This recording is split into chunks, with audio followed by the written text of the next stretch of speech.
आणखी एक सविस्तर बातमी आहे। पुण्याचे तत्कालीन अतिरिक्त आयुक्त जालिंदर सुपेकर हे वैष्णवी हगवणे हुंडाबळी प्रकरणातील आरोपींचे नातेवाईक असल्याचं समोर आल्यानंतर आता गुन्हे दाखल असलेल्या निलेश चव्हाण याला शस्त्र परवाना मिळवून देण्यात सुद्धा सुपेकर यांचा सहभाग असल्याचा आरोप होतोय।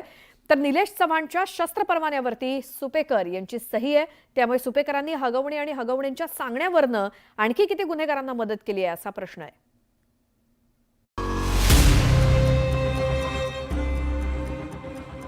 वैष्णवी हगवणे आत्महत्या प्रकरणी एक एक चेहरे आता उघड होऊ लागले। पोलिसांनी वैष्णवीचा पती, सासू सासरा, दीर आणि नणंद या सगळ्यांना गजाड केले।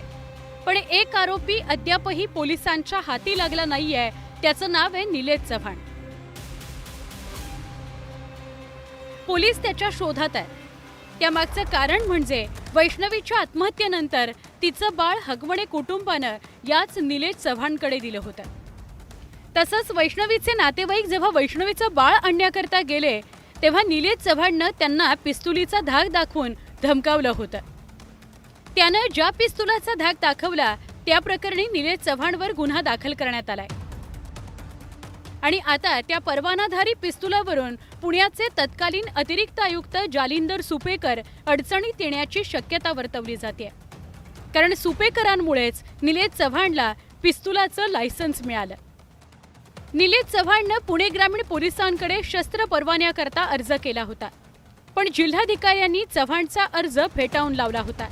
त्यानंतर पुणे पोलिसांच्या हद्दीत राहत असल्याचा पुरावा तयार करून निलेश चव्हाणने पुणे शहर पोलिसांकडे शस्त्र परवान्याकरता अर्ज केला। दरम्यान सुपेकरांनी पोलिसांना सांगून निलेश चव्हाणचा चारित्र्य पडताळणी अहवाल मॅनेज केल्याची चर्चा आहे। तसंच निलेशवर यापूर्वीही गुन्हे दाखल असताना सुपेकरांच्या आशीर्वादामुळे त्याला शस्त्र परवाना मिळाल्याचा आरोप होतोय। कुठल्याही पोलीस अधिकाऱ्याचं चारित्र्य, त्याच्यावरचं सगळ्या गोष्टी ह्या अत्यंत शुद्ध असल्या पाहिजे। त्याच्यावर कुठल्याही प्रकारचं बालंट असता कामा नये।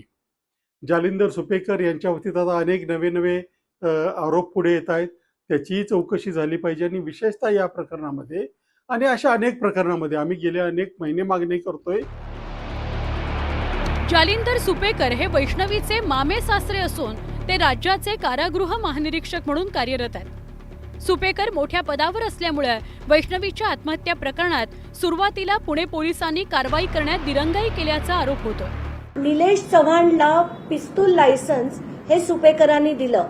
एवढंच नाही, शशांक आणि सुशीलला सुद्धा दिलं आणि त्याची माहिती मी व्हेरिफिकेशनसाठी पुणे पोलीस स्टेशनकडनं आता घेतेय। या व्यतिरिक्त हे जे जालिंदर सुपेकर आहेत त्यांच्या विरोधात हे महिला आयोगाला मयुरीच्या आईनी लिहिलेलं पत्र, त्याच्यात सरळ सरळ लिहिलंय की एकदा नाही अनेक वेळा मेहुण्यांचा धाक दाखवून आणि राजकारण्यांचा धाक दाखवून या कुटुंबाला हैराण केलं गेलं।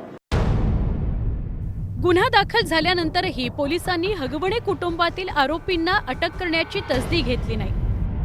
हे प्रकरण प्रसार माध्यमांनी लावून धरल्यावर पुणे पोलिसांना जाग आली। या सगळ्या घटनाक्रमामुळे जालिंदर सुपेकर चर्चेत आले।